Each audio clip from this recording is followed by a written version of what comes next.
morning, good morning, good morning. Welcome back to Children's Church. I'm so glad to have you here with me, and a Happy New Year to all of you. All this month, we're going to be going across the map. Yes, I could be preaching about the New Year. We're not going to. Anyway, we're going across the map, and we're starting out here in Egypt. I'm going to give you guys some background on our story because I don't want to read all 5 chapters. That's a lot, and we'd be here for 20 minutes, which is not necessarily a bad thing, but I would run out of air at some point. Anyway, so we're talking about a man named Joseph. Now, Joseph had a lot of brothers. This is important. Joseph was prophesied to be great among his brothers, and they did not like that. And some of them sold him into slavery. And he was taken to Egypt. And a series of things happened to Joseph. We'll cover it another time. At one point, he was a servant in someone's house, and he was really good at it. And then someone lied about him, and he got thrown in jail. And then he interpreted Pharaoh's dream, and then he was very important in Egypt. Now see, while they were gone, their father has thought he's dead all this time, and he's grieved his son.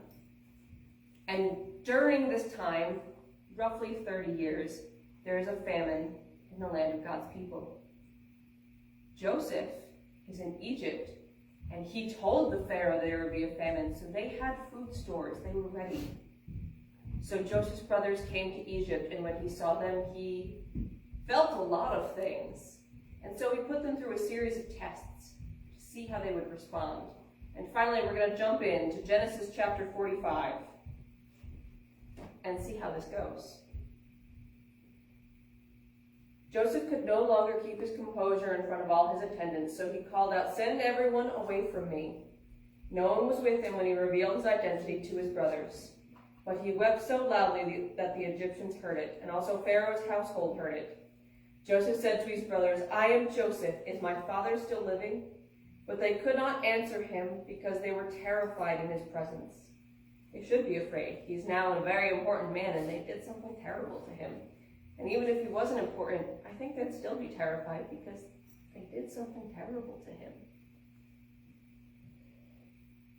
Then Joseph said to his brothers, "Please come near me," and they came near. "I am Joseph, your brother," he said, "the one you sold into Egypt. And now don't be worried or angry with yourselves for selling me here, because God sent me ahead of you to preserve life. For the famine has been in these land these 2 years, and there will be 5 more years without plowing or harvesting. God sent me ahead of you to establish you as a remnant within the land and keep you alive by a great deliverance. Therefore it was not you who sent me here, but God. He has made me a father to Pharaoh, lord of this entire household, and ruler over all of Egypt. Return quickly to my father and say to him, 'This is what your son Joseph said.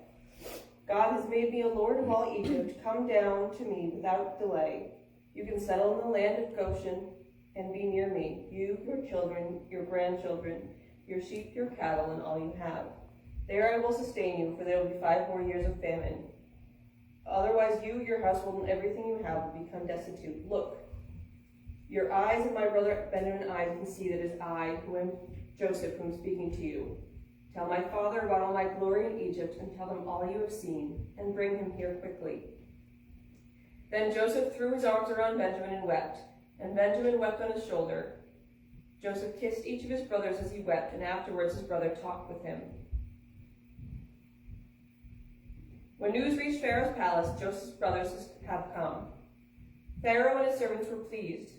Pharaoh said to Joseph, 'Tell your brothers, do this, load your animals and go back to the land of Canaan. Get your father and your families and come back to me. I will give you the best of the land in Egypt, and you can eat of the richness of the land. You are also commanded to do this. Take wagons from the land of Egypt for your young children and wives, and bring your father here. Do not be concerned about your belongings, for the best of all the land of Egypt is yours.' The sons of Israel did this. Joseph gave them wagons as Pharaoh had commanded, and he gave them provisions for the journey. He gave each of his brothers changes of clothes, but he gave Benjamin 300 pieces of silver and 5 changes of clothes. He had a favorite, okay? Don't worry about it.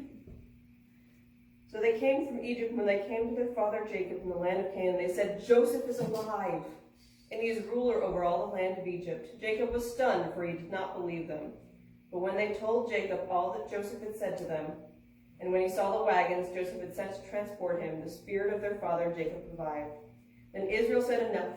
My son Joseph is still alive. I will go see him before I die. I'm going to stop there. There's more, but... So we're talking about Egypt. We're talking about a lot of things, but we're mostly talking about forgiveness. Because Joseph's brothers did a terrible thing to him. And God worked it together for good. But I don't believe God did that to him. His brothers did. God made it good. That doesn't mean it was supposed to happen.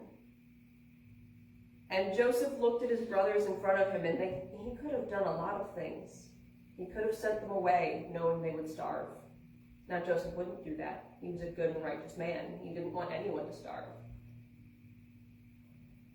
But by human laws, what did Joseph really owe these people who would hurt him? The answer is nothing. A lot of people would have treated them cruelly and kind. And instead, Joseph welcomed them, brought them into his house, and made sure they were taken care of. And he said to them, don't trouble yourselves. God sent me here to preserve you. Joseph went through a lot of terrible things before he got to the position he was in. And he truly believed that it was so God could preserve his family. Joseph forgave them easily and cared for them no matter what.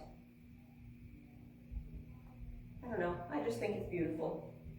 So that's our first lesson in Across the Map. And we're going to put a little sticker on Egypt because we've been there. I'm going to use blue because it's my favorite color. And we'll see where we end up across the map next week. And I'll see you guys then. Bye.